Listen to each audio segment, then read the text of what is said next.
Hey everybody, thank you so much for stopping by. So today, the main focus for coping skills is going to be journaling. Journaling is one of the best types of calming methods, coping mechanisms that I've seen. Therapists that I've worked with highly recommend it to every single one of their patients. Some people swear by it. Myself, I'm not the best at it. Um, so my journaling usually just becomes short notes, but we'll get into that. But the point is, today we're going to talk about this incredible method of calming your mind, easing those emotions, and it's journaling. The great thing about journaling that I really want to touch on is just taking whatever's up in here in your mind box and putting it out there into the real world and in the paper. Now, some of you may know that, like, when you talk out a problem, it sometimes makes more sense when you verbalize it. So it's almost the same thing. You can actually just start writing out what is going wrong, and it kind of helps you detach from what's happening to you, and you're just putting it right on paper. And once it's on that paper, now you can work with it. Now it's information that is out there. But it's for you to kind of view it subjectively. And that is a beautiful point where you can actually make some change or realize that, something that you're focusing heavily on or dwelling on or something that was bothering you. I'm not saying it is not a big of a deal, or maybe you actually realize that it doesn't have as much importance, or you realize the problem is manageable. Whatever it is, you're going to come to your own conclusion while writing things out, but you'll realize that writing it out does help. It helps a lot. If you don't want to write out what's going on, then you can actually journal about positive things. I mean, why not? Journal about positive things. That's unheard of. So you can actually journal about things that, I don't know, that you're grateful for. That's a fantastic one. I usually start my day with a 5 to 10 list of things I'm grateful for. I try to go from tangible to intangible things. So obviously I'm going to be grateful that I have a roof over my head, but then I want to be grateful for the positive relationships that I have with my significant other. How about that? Now that's something that's very specific, but it's something that I have an emotional tie to. So the more specific you get, the more it makes you feel better, because you're going into those emotions instead of staying stuck in the kind of crappy emotion you're in right now. Not only do you journal about positive things and the negative things that are going on, you can also just write. So I love writing stories. Write a story about something. Like, as kids, we may have loved hearing ridiculous stories that our parents have told us. Some of you may not. Some of you love listening to, your parents read you textbooks, or I don't know. But the point is, make a story. Make a story up, something funny, something scary, a romance novel, do whatever. Just start writing.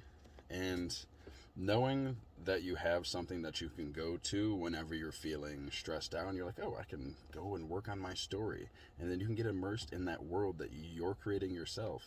So you kind of get to play God. You get to have the control over everything. And having control in one aspect, it may be just a small little world that you created, but having that control really is beneficial to your emotions. It does help out a lot. I think the last two wonderful things I want to touch on for journaling is really just write down things you like. It could be the color blue, it could be flowers, it could be lamp, it could be anything. Just write down something that you like. And that's going to make you feel better. Now, don't write one thing, don't write two things. Make a list. Make a lots of lists of things that you like. Because that's going to point out that there are things in this world that make you happy. Because sometimes when you're feeling depressed, anxious, like you hate the world, sometimes the greatest thing to do is point out the things that you like, even if it's a few things. But even start with blue, start with hat, anything. You can definitely do it. And then the other thing that is fantastic to journal about is things that you look forward to. So it could be something that you're going to do that you're excited to do. It may be even going to just your niece's basketball game, but something that you are looking forward to, and also your goals. Write down your goals. You know what? And do it every day. Write down your goals every single day so you have something to go to and you say, look, this is what I want. Then you can make a little plan. Say, okay, now this is what I'm going for. But when you're feeling bad and you're focusing on where you want to be or what you want to do, sometimes it helps you get through it, especially if you're in school right now.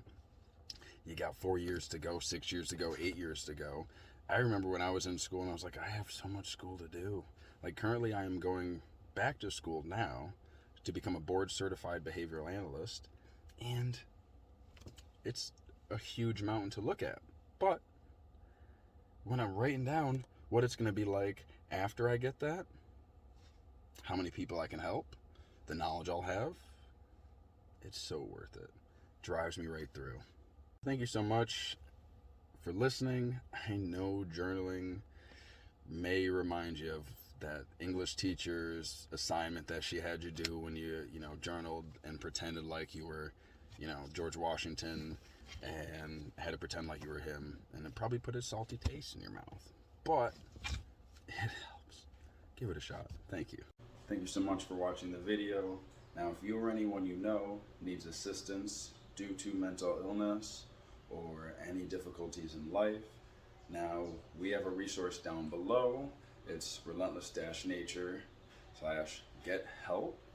And in this section, we include a bunch of free resources that go towards helping pay your bills, helping take care of your prescriptions, receiving counseling. We have the crisis lines all on there, and a bunch of other resources.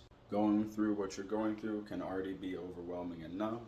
Then when you consider all the other things that you need to be able to pay for rent, food, take care of medications, doctor's appointments, all that extra stuff, it can just seem like an enormous mountain to climb. So we believe that the easier it is for you, the better and more hope. Hopefully it makes it 1,000 times easier to get everything that you need. All the resources are free. And another fantastic option on top of that is that you can share your story or talk about a topic with us so that we can put it on here, or you can end up being on our channel. And the purpose of that is your story matters. Your story can be the difference of somebody believing in that they can get better or not. So to all of you out there, wish you the best on your recovery. We're here for you. And if you're supporting others on their recovery journey, don't give up on them, because they would never give up on you. And we're all here for each other. Keep being relentless.